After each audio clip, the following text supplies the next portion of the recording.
Star Ocean begins like a traditional fantasy adventure, a young swordsman, a quiet village, and a mysterious illness turning people to stone. Then a starship appears. Before long, that small village crisis becomes a journey across planets, a leap 300 years into the past, and a battle against the ruler of an entire world.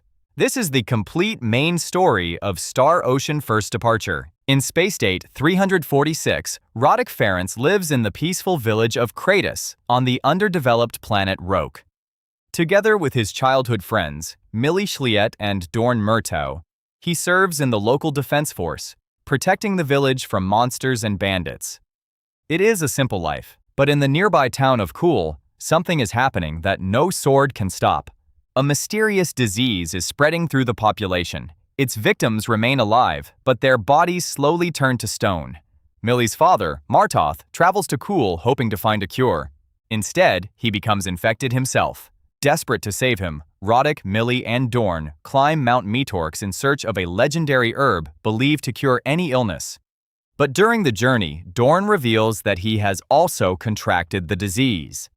He was infected after touching the carrier pigeon that brought Martoth's warning from Cool. Stone is already spreading across his body, and the legendary herb cannot save him. The three friends have run out of options. That is when two strangers descend from the sky. Ronix J. Kenny is the captain of the starship Calnus, while Ilya Silvestri is its chief science officer. They are humans from Earth, serving the technologically advanced Terran Alliance. To Roddick, Millie, and Dorn, their weapons and equipment appear almost magical. But their explanation is even more shocking. The plague is not natural, it is a biological weapon. Ronix and Ilya take Dorn aboard the Calnus, where the ship's medical team studies the infection. But the virus changes too rapidly for them to create a conventional cure. The only possible solution is to obtain blood from the creature that originally carried it, a being known throughout Roak's history as Asmodeus, the Demon King. But before they can even consider finding him, the investigation reveals why Roak was targeted in the first place. When Roddick's blood touches a creature aboard the Calnus, it suddenly disappears from Ronix and Ilya's sight. Felpool blood absorbs the wavelengths visible to human eyes. In the hands of an advanced civilization, it could be used to create material invisible to both people and sophisticated detection systems. The petrification plague was not simply meant to kill the people of Roak. Its victims were being preserved, abducted, and exploited for their blood. At first, the evidence points towards the Lizonians, a civilization currently at war with the Terran Alliance. But when a Lizonian ship approaches the Calnus, its representatives reveal that they are not the true enemy. Lizonia has been forced into the conflict by a hidden third power. Someone has been manipulating both sides. The Calnus may still be able to create a serum, but only with a sample of Asmodeus's blood. And there is one enormous problem. Asmodeus died 300 years ago. Back on Roak, Dorn's condition is growing worse. Knowing that he may not have much time left, he gives Millie a music box that once belonged to his late sister. Then, the petrification reaches the rest of his body. Dorn turns completely to stone. His body is still alive and preserved beneath the rock, but without a cure, there is no way to bring him back. The Terran Alliance refuses to risk altering history to save a single, underdeveloped planet. Ronix and Ilya are ordered to abandon the mission. They refuse. Knowing that they could face court-martial, they take Roddick and Millie to the mysterious Time Gate on planet Styx. The ancient structure responds to their thoughts, focuses on their desire to save Roak, and sends all four of them 300 years into the past. But the journey separates them.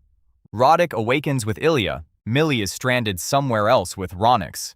To reunite with their friends and find a demon king who has been dead for centuries, they must cross an older Roak caught in pirate attacks, political struggles, and wars between kingdoms. Along the way, new warriors and adventurers may join their cause. But every path eventually leads towards the same ancient mystery, the Eye of Truth. Long ago, an advanced civilization known as the Mua lived on Roak. They created the Eye of Truth as part of an attempt to open a path across space and return to their original home. Instead, their experiment tore open a passage into another dimension, the demon world. To reactivate the Eye, Roddick and his allies must gather the 4 royal emblems held by Roak's kingdoms. Once the emblems are united inside the ancient Mua facility beneath the Purgatorium, the Eye of Truth awakens.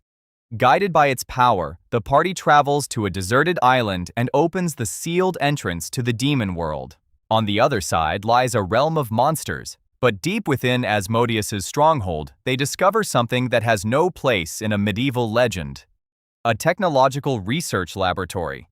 Asmodeus is real, but he is no supernatural demon. He was a genetically engineered superhuman created on the advanced planet Fargate. Asmodeus rebelled against his creators, seized their technology, and escaped into the demon world. There, surrounded by creatures from another dimension, he continued his experiments and created an army powerful enough to threaten Roak. Roddick and his companions storm the laboratory and finally confront him. But moments later, a Fargate Special Forces squad teleports into the room, take Millie hostage, extract a sample of Asmodeus's blood, and escape. Ilya realizes that they must belong to the hidden third power that has been manipulating the conflict. The party then takes a blood sample of its own from Asmodeus's body. Only then does the truth become clear.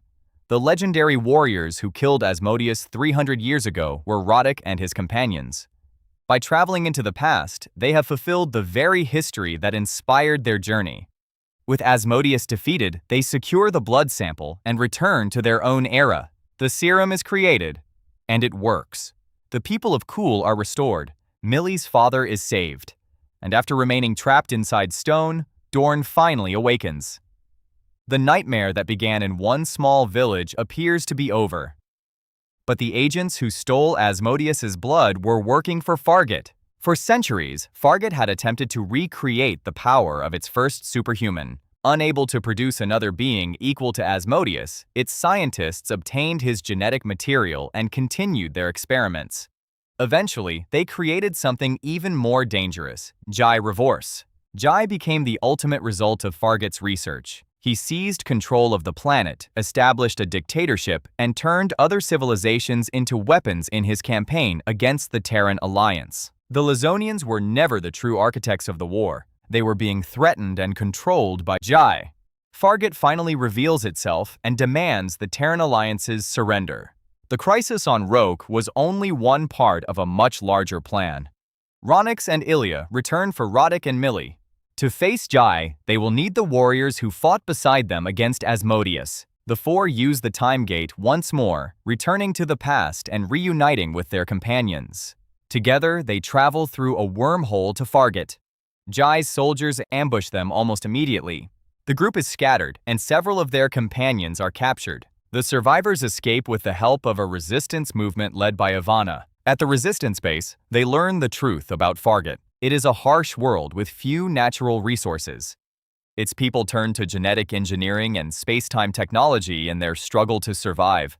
But under Jai, that desperate search for progress became a weapon of conquest. The party attacks a military camp and rescues their captured allies. They then enter the ruins of Fargate's biological laboratory, where the final connection is revealed. Asmodeus was Fargate's first successful superhuman. Jai is the culmination of everything that followed. The heroes descend beneath the laboratory and enter Revorce Tower, the center of Jai's dictatorship. At its summit, they confront the man who manipulated entire planets, engineered a galactic war, and treated the people of Roak as nothing more than material for his weapons. Jai believes that his power places him beyond ordinary humanity. Roddick and his allies prove him wrong. After a brutal battle, Jai Revorce falls. But the fight is not over. His body mutates, transforming him into the monstrous Neo Revorce. After crossing planets, dimensions, and 3 centuries of history to reach this moment, the party refuses to fall. Together, they destroy Neo Revorce. Jai's dictatorship collapses. The civilizations he controlled are freed, and the war he engineered finally comes to an end. The warriors recruited from ancient Roak return to their own time. Ronix and Ilya return to the stars. Roddick and Millie return home, carrying memories of technology, distant planets, and civilizations their world is not yet ready to understand. And that is how Star Ocean begins. Not with a grand fleet, not with an interstellar war, but with 3 friends trying to save one village. and discovering that their ocean was always far larger than they had ever imagined. Thank you for watching, and if you enjoyed revisiting the story that started it all, leave a like and subscribe for more story recaps and retrospectives.